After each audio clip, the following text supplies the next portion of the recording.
Binawi ng dating sundalong si Orly Guteza ang kanyang salaysay na nagkatid siya ng mali-maletang pera kay dating House Speaker Martin Romualdez. Sabi ni Guteza, sina Senator Rodante Marcoleta at dating Congressman Mike Defensor ang nasa likod ng pagharap niya sa pagdinig ng Senado noong September 2025 tungkol sa maanumalyang flood control projects. Sabi ni Guteza sa panibagong affidavit, idinikta ni Defensor ang kwento sa kanyang affidavit sa Senado.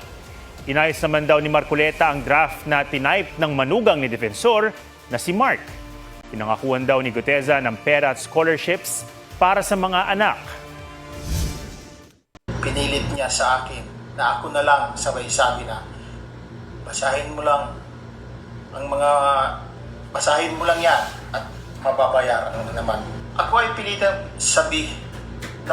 na sabihin para sa kanya, sige po sir, kung ito ang paraan para makatulong ako, magawa ko dyan sir. Kaya lang sir, inaalala ko lang ang pag-aaral ng mga anak ko.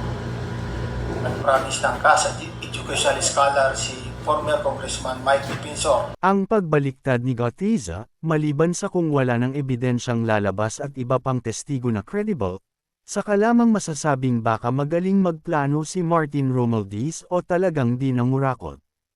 Di nakahinahinala na totoo ang salaysay ni Guteza sa pagbaliktad niya, kasi una pa man talaga di alam ni Guteza ang mga sasabihin o sinasabi niya sa Blue Ribbon Committee na pinamumunuan ni Marcoleta, at may kumalat na audio, na tinatanong ng asawa ni Guteza si Guteza kung sino ang gumawa ng affidavit, at sinabi ni Guteza ay sila Marcoleta.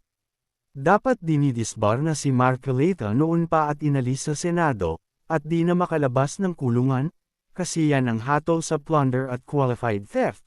Isipin nyo, may binigay na mga ebidensya sa Ombudsman at Sandigan Bayan, impossibly naman ikulong ka kung fake ang mga ebidensya.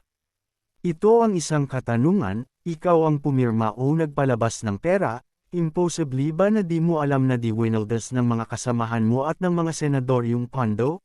Kung alam mo, ba't nanahimik ka? Ganyan ang ginawa ni Duterte, di ba? Porke nangurakot siya at iba't ibang katiwalian ginawa niya, kaya inamin niya mismo na hinayaan niya na lang, dahil di niya raw kaya. Ngayon kung nasabi ni Duterte na si Marcos Sr. ang pinakamabuti at pinakamagaling na presidente, pinatunayan lang ni Duterte na di nangurakot si Marcos Sr., dahil siguro di dahil sa disenita ni Marcos Sr. yung iilang nangurakot, kundi dahil sa hindi nangurakot si Marcos Sr., kaya sinabi niyang mabuti si Marcos Sr., di tulad ni Duterte na di niya senite kasi siya rin ay napakaraming kabuktotan.